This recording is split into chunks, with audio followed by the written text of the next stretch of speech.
नमस्कार, मी नीलम जगताप साबळे. सर्व प्रेक्षकांना जय महाराष्ट्र.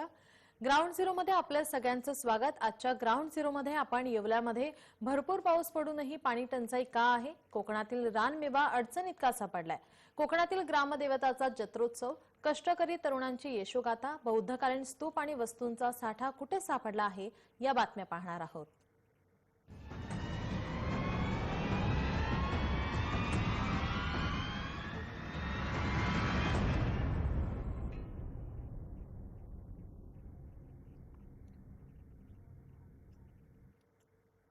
दुष्काळी येवला तालुक्यात यंदा जोरदार पाऊस होऊनही तालुक्यात टंचाईची तीव्रता वाढत असून सद्यस्थितीला तब्बल 13 गावे आणि 2 वाड्यांची तहान 7 टँकरद्वारे रोज भागवली जाते. आणखी 14 वाड्या आणि 2 गावांचे टँकरचे प्रस्ताव अजून प्रलंबित आहेत. जीवनावश्यक पाण्यापासून इथले नागरिक अजूनही वंचित आहेत. पाहुयात याविषयीचा हा विशेष रिपोर्ट.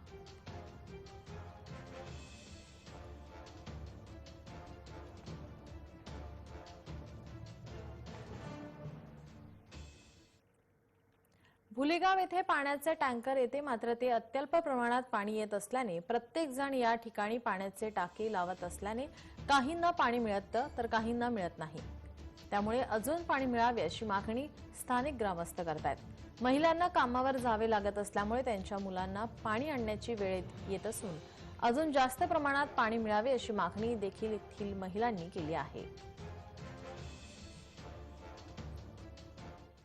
आमची पाणी सोय केली पाहिजे, कोणीतरी मनावर घेतलं पाहिजे ना. आमचं म्हणजे खूप अडचण आहे, जनावर ढोरं पाळायला आम्हाला पाणीच नाही. पाण्याची गरज आहे खूप, आम्हाला लय अडचण आहे आमची पाण्याची. आमच्याकडे लक्ष दिलं पाहिजे, कारण की ना पानकळ्यात अवकाळ्या 24 तास आमच्या म्हणजे इथं सोयच कोणी करीत नाही पाण्याची.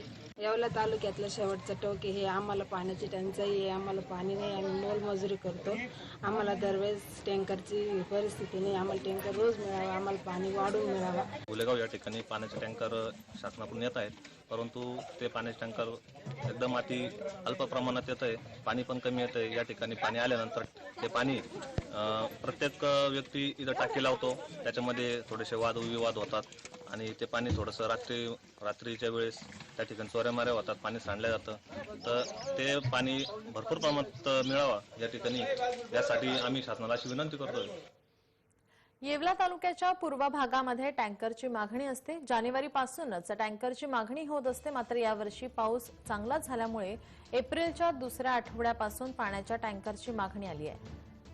आजच्या घडीला 13 गावे आणि 2 वाड्या अशा 15 गावांसाठी 7 टँकरद्वारे 18 खेपा करून पाणी पुरवठा करण्यात येत आहे, अशी माहिती प्रशासकीय अधिकाऱ्यांनी दिली आहे. मात्र या गावातील नागरिकांची पाण्याच्या टंचाईपासून कधी सुटका होणार हा प्रश्नच आहे.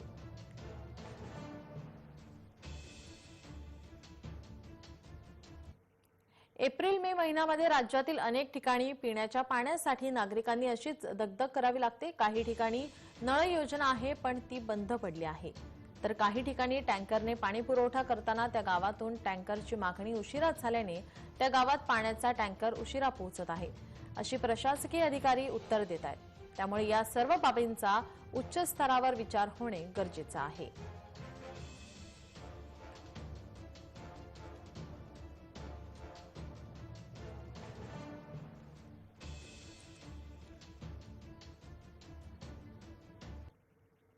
सतत बदलणारं वातावरण, यावर्षी वर्षभर पडत असलेला अवकाळी पाऊस, तापमान वाढ यामुळे कोकणी मेव्यावर परिणाम झालाय. कोकणात आंबा, काजू, कोकम, करवंद, जांभूळ अशी विविध फळपिकं उन्हाळ्यात मिळतात. मात्र यंदा लहरी वातावरणाच्या कचाट्यात ही फळं अडकल्याने याचा थेट परिणाम उत्पादनावर होत आहे. कोकणात गेली काही वर्ष येत असलेल्या नैसर्गिक आपत्तीमुळे फळबाग उद्ध्वस्त झाल्यात. त्यामुळे कोकणचे अर्थकारण पूर्णपणे कोलमडले. कोकणातील शेतकरी आर्थिक दुष्टचक्रात अडकले आहेत.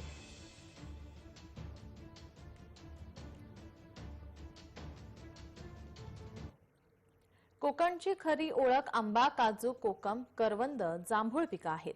कोकणात आंबा, काजू पिकांखाली हजारो हेक्टरने क्षेत्र वाढले. याशिवाय कोकम, जांभळासारख्या फळपिकांचीही लागवड होऊ लागली आहे. मात्र कोकणातील शेतकऱ्यांवर ऋतुचक्रच बदलल्याने मोठा आर्थिक फटका सहन करावा लागतोय. फळपिकांच्या दृष्टीने उन्हाळा, पावसाळा आणि हिवाळा हे तीनही ऋतू खूप महत्त्वाचे आहेत. मात्र जून ते सप्टेंबर महिन्यात पर्यंत चालणारा हा पावसाळा आता प्रत्येक महिन्यात पाऊस पडतोय आणि कोकणातही पाऊस पडतोय. त्यामुळे ऋतुचक्र बदलाचा सर्वाधिक फटका फळ पिकांना बसतोय. सतत बदलत असलेल्या वातावरणामुळे कीड रोगांचा प्रादुर्भाव मोठ्या प्रमाणात वाढतोय. फुलकिडे, तुडतुडे, फळमाशी, बुरशी यांसारख्या कीड रोगांचा प्रादुर्भाव गेल्या 3 ते 4 वर्षात वाढलाय. त्यामुळे बागांचे व्यवस्थापन करणे शेतकऱ्यांना कठीण बनत चालले. सिंधुदुर्ग जिल्ह्यात 30,000हून अधिक हेक्टर क्षेत्र आंबा लागवडीखाली तर 72,000 हेक्टर क्षेत्र काजू पिकाखाली आहे.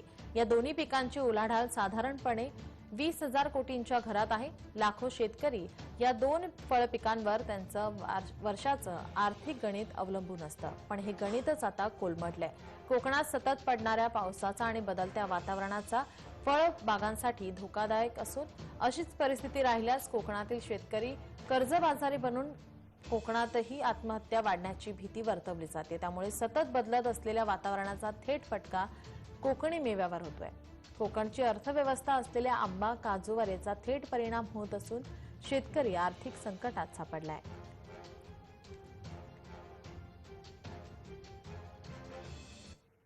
यावेळच्या बदलत्या लहरी वातावरणामुळे आंब्याचे पीक जवळजवळ 50% आहे. तसंच काजू, कोकम बऱ्यापैकी कमीच आहे. यावेळी दरवर्षी आपण म्हणतो कोकणी माणसाच्या जेवणातील एक विशेष पदार्थ म्हणजे कोकम, आगळ म्हणा किंवा सोले म्हणा. यावेळी कोकमच्या लहरी वातावरणामुळे कोकमाची फारच घट आहे. उत्पन्न कमी असल्यामुळे यावेळी बहुतेक शेवटच्या टप्प्यात लोकांना कोकम मिळणे कठीण आहे. कोकणात सतत पडणाऱ्या पावसाचा आणि बदलत्या वातावरणामुळे फळबागांसाठी धोका निर्माण होतोय. अशी परिस्थिती राहिल्यास कोकणातील शेतकरी कर्जबाजारी बनून कोकणातही आत्महत्या वाढण्याची भीती वर्तवली जाते. त्यामुळे सतत बदलत असलेल्या वातावरणाचा थेट फटका कोकणी मेव्यावर होतोय. कोकणची अर्थव्यवस्था असलेल्या आंबा काजूवर याचा थेट परिणाम होत असून शेतकरी आर्थिक संकटात सापडलाय. आंबा, काजू, कोकम, जांभूळ, करवंदाच्या उत्पादनात घट झाल्याने त्याचा परिणाम त्यावर अवलंबून असलेल्या इतर उत्पादनावर होत आहे. आंब्यापासून आंबा पल्प, आंबा पोळी, काजूपासून काजूगर, काजूच्या तुटलेल्या गरांपासून अनेक उत्पादने तयार केली जातात. कोकमपासून सरबत, आगळ तर करवंदापासून लोणचं, सरबत ही उत्पादने महाग होण्याची शक्यता आहे. बदलत्या वातावरणामुळे आंबा, काजू, कोकम, जांभूळ, करवंदे फळांवर परिणाम झाल्याने कोकणचं अर्थकारणच यावर्षी कोलमडते हे खरे.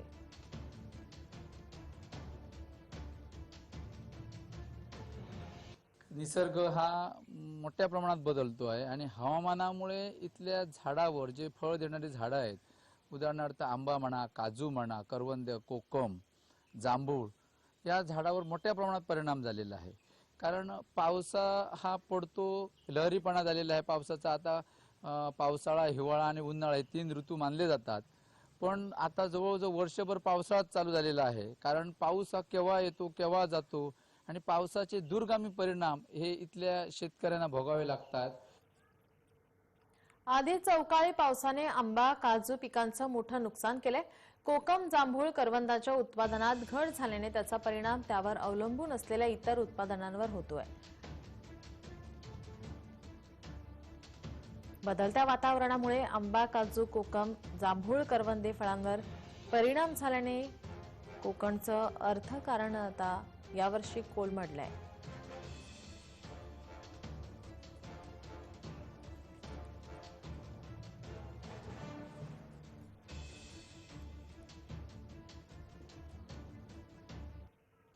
ग्राउंड झिरो मध्ये घेऊयात एक छोटासा ब्रेक.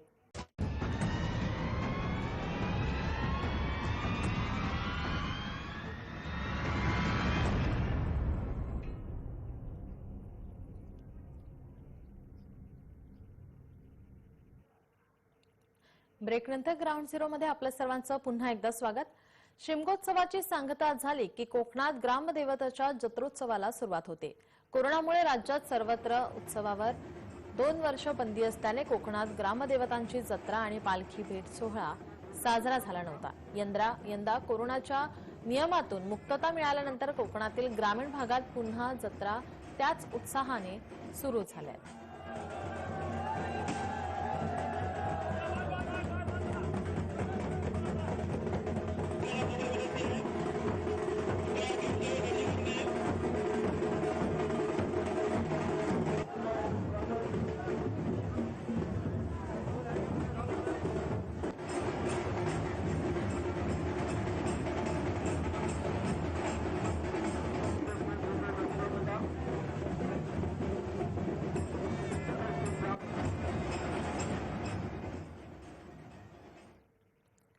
चिपळूणमधील रामपूर गावात ग्रामदेवतेच्या पालखी भेटीचा अनोखा सोहळा पार पडला। पंचक्रोशीतल्या गावांना आपल्या गावात त्यांच्या पालखीसह आमंत्रित करून होणारा पालखी भेटीचा कार्यक्रम हे उत्सवाचे मुख्य आकर्षण आहे। हा सोहळा पाहण्यासाठी लाखो भाविक पायपीट करून आवर्जून हजेरी लावतात।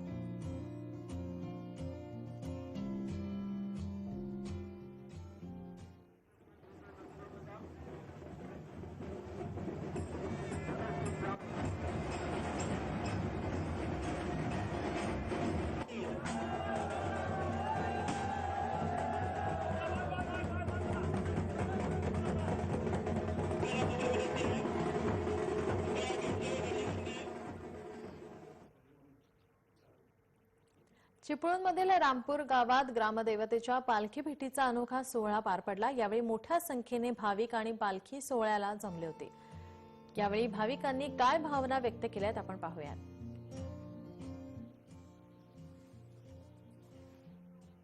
पूर्वीची जत्रा आणि आताच्या जत्रेत थोडासा आमूलाग्र बदल आहे। कारण पूर्वी जत्रा होताना कोणत्याही वाहनांचा कसल्याही प्रकारचा हे नव्हता, पण आता जसा काळ बदलत गेला तसे सगळ्या प्रकारचे विधी पण बदलत गेले। ही जत्रा संपन्न होण्याचं बदलत गेले आणि आता ही जत्रा गेले काही वर्ष म्हणतोय मी की 25-25, 26-26 पालख्या या ठिकाणी होत्या, पण गेल्या 2 वर्षाच्या कोरोनाच्या महामारीमुळे 2 वर्ष जत्रा होऊ शकली नाही।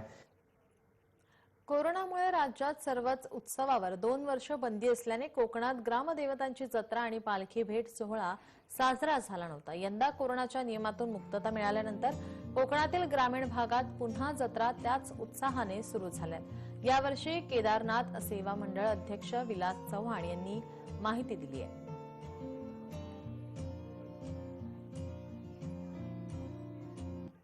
दुसऱ्या गेटच्या इथे आम्ही बाजूला एक स्टेज केलंय। त्या स्टेजवरती आमच्या गावातील आमचं केदार, भैरी, सालबाई आमचं देवस्थान बसलेलं असतं। मग तिथे आम्ही बसवतो आणि ते ठराविक आमच्या गावातील मंडळी ते कार्यक्रम करतात की ते आल्यानंतर दोन्ही पालख्या उठवून दोन्ही पालख्या त्यांची जी आरती वगैरे असते ती पहिली ओवाळणी केली जाते। त्याच्यानंतर त्यांना हार तुरा केला जातो, म्हणजे हार बांधला जातो। हार बांधल्यानंतर दोन्ही पालख्या उंचावून ते एकमेकांची भेट घेतात। हा सोहळा पाहण्यासाठी लाखो भाविक दूरवरून पायपीट करून आवर्जून हजेरी लावतात। कोरोनामुळे राज्यात सर्वच उत्सवावर 2 वर्ष बंदी असल्याने कोकणात ग्रामदेवतांची जत्रा आणि पालखी भेट सोहळा झाला नव्हता। यंदा कोरोनाच्या नियमातून मुक्तता मिळाल्यानंतर कोकणातील ग्रामीण भागात पुन्हा जत्रा त्याच उत्साहाने सुरू झाल्यात। चिपळूणमधील रामपूर गावात ग्रामदेवतेच्या पालखी भेटीचा अनोखा सोहळा पार पडला।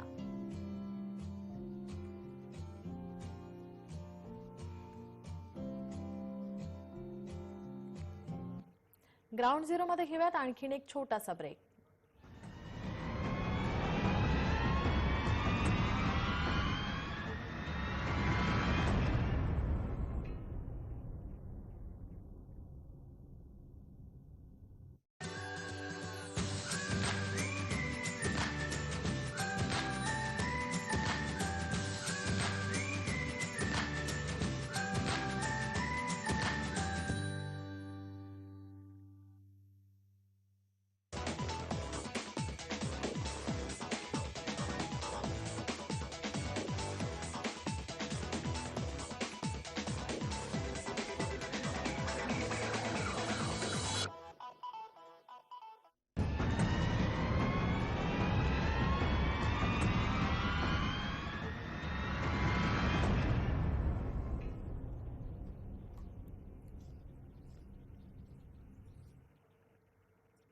ब्रेकनंतर ग्राउंड झिरो मध्ये आपलं सर्वांचं पुन्हा एकदा स्वागत।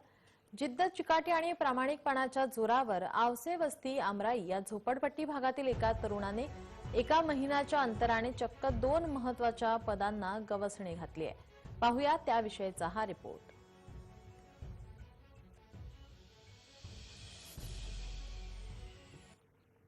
अभिजित याचा जन्म 25 सप्टेंबर 1996 रोजी आवसे वस्ती या झोपडपट्टी भागात झाला।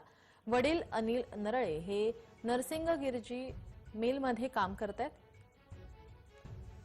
गिरणी बंद पडल्यानंतर त्यांनी सोलापूर बस स्थानकावर पाणी बाटली विक्रीचा व्यवसाय सुरू केला। अभिजित सुद्धा त्यांना मदत करायचा, तर आई गृहिणी आहे आईने BSc पर्यंत शिक्षण असूनही कपडे आणि बांगड्या विकून अभिजितसह सर्व मुलाबाळांना शिक्षित केले. पुढे रेल्वेच्या लोको पायलट पदासाठी नोकरी करायची म्हणून अभिजितने जलसंपदा विभागातील नोकरीचा राजीनामा दिला. लोको पायलटसाठीच्या सर्व परीक्षेत पास झाला, मात्र चष्मा असल्याने यातून तो बाहेर पडला. दरम्यान अभिजित याची चिकाटी कायम राहिली.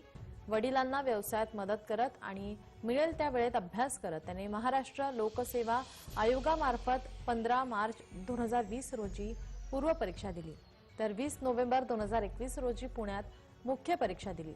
22 मार्च 2022 रोजी या परीक्षेचा निकाल लागला आणि अभिजित 300 पैकी 247 गुण मिळवून सहाय्यक मोटर वाहन निरीक्षक म्हणून महाराष्ट्रातून 10वा तर सोलापूर जिल्ह्यातून पहिल्या क्रमांकाने उत्तीर्ण झालाय. त्याच्या अथक प्रयत्नानंतर त्याला मिळालेल्या यशाबाबत त्याच्या भावना ऐकूयात.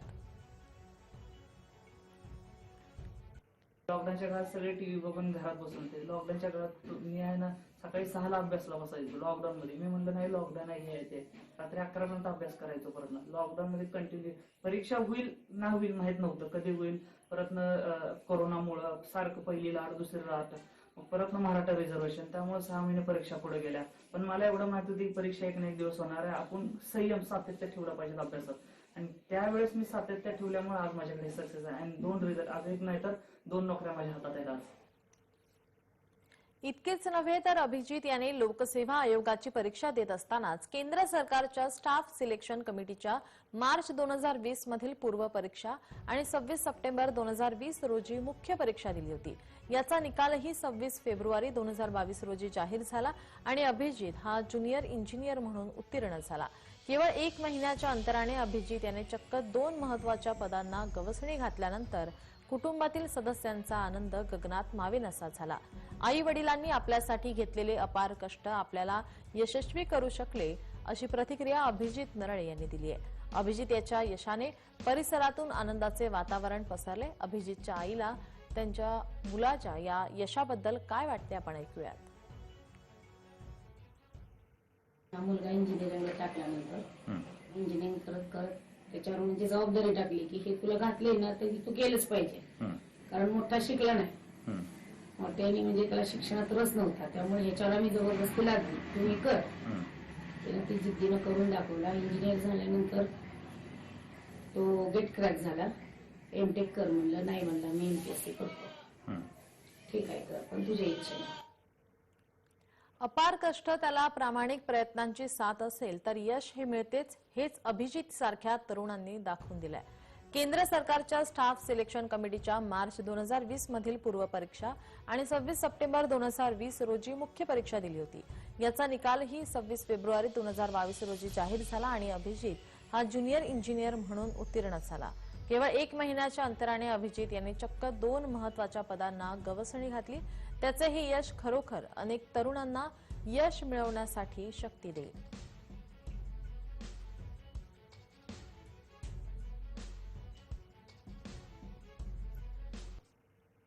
बुलडाणा जिल्ह्यात होत असलेल्या जिगाव जलप्रकल्पाच्या बुडीत क्षेत्रात संग्रामपूर तालुक्यातील भोन या गावात इसवी सन पूर्व 300 वर्ष जुना भला मोठा बौद्ध संस्कृतीचा ठेवा आढळून आलाय. जमिनीखाली दडलेला असलेल्या या बौद्ध स्तूप आणि प्राचीन वस्तूंचे जतन आणि संवर्धन करण्याचे निर्देश नुकतेच जलसंपदा मंत्री जयंत पाटील यांनी मंत्रालयात बैठकीत संबंधित अधिकाऱ्यांना दिले. त्यामुळे भोन येथील या प्रकल्पाचे काम लवकरच सुरू होणार आहे. त्यामुळे येणाऱ्या बुद्ध जयंती या प्रकल्पाच्या कामाचा आरंभ करावा अशी मागणी या प्रकल्पासाठी पाठपुरावा करणाऱ्या भारतीय बौद्ध स्तूप आणि लेणी समितीने केली आहे.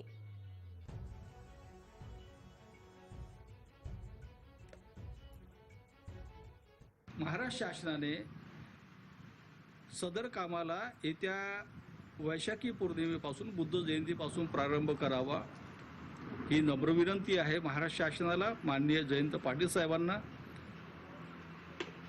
आणि आपण सर्व या कामाला मंजुरी दिलीत, या प्रोजेक्टला मंजुरी दिलीत, याबद्दल समितीच्या वतीनं माननीय जयंतरावजी पाटील मंत्री साहेब यांचे आणि त्यांच्या सहकार्याचे मी समितीतर्फे आभार मानतो. भोन येथील जो काही एक बौद्ध संस्कृतीचा वारसा उघड करण्याचं काम सुरू करण्याबाबतचे आदेश साहेबांनी जे दिलेले आहेत ते अत्यंत जागतिक दर्जाचं काम आहे आणि अशा या जागतिक दर्जाच्या कामाची सुरुवात येणाऱ्या वैशाखी पौर्णिमा म्हणजेच 16 मे 2022ला तथागत भगवान गौतम बुद्धाच्या जयंती दिनी जर या कार्यक्रमाचा शुभारंभ झाला तर निश्चितच तो जागतिक एक वारसा होईल.